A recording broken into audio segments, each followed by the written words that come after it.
that have dominated data and dominated, return profiles for content for the last decade or two. So you actually mentioned something quite interesting there. You said that you thought Bitcoin was going to be the solution to the problem, but then you said it actually has a different role, right? Do you mind kind of elaborating a little bit on what that role is?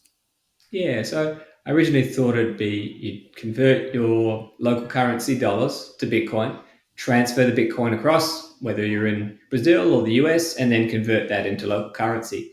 You could do that in a relatively quick period of time, avoid the interchange costs, but obviously there is Bitcoin volatility and the conversion costs in a range of platforms are still, relatively high, certainly higher than just transferring digital money across borders that you can do today.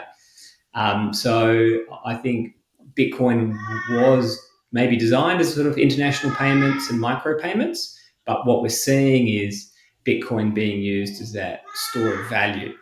It's a global currency, while maybe Singapore dollar, Australian dollar, US dollar have been, relatively stable.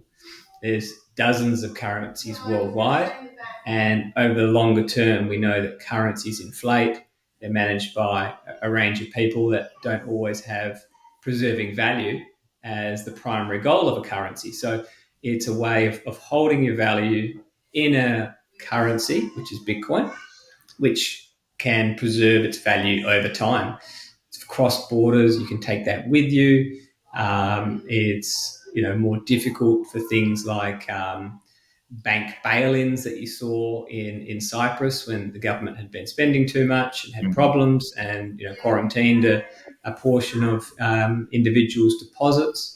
So you've seen time and time again, geopolitical events and uncertainty has led to a greater interest in Bitcoin, whether that was Cyprus, whether that was the UK Brexit vote. We saw a big interest increase then. Hong Kong and China, when those tensions came through, again, additional increase in Bitcoin interest. So that's telling me that Bitcoin does have that use case, but it's just not necessarily, cross-border transfers. It's more about store of wealth and store of value. Got it, So got it. what? So a little bit like the gold. Sorry, Dave. A little bit like Nice. gold, like when it was earlier, when people put their money into gold as a stable kind of way to store their wealth. Absolutely. Same Got it. way, except you don't have to store it with a centralized institution, or you don't have to, dig that in a hole, or put that in your home vault, which is very difficult to take with you across borders or on flights, etc. It's a safer way of having gold. It's digital gold. It's Bitcoin. Yeah. Oh, so interesting.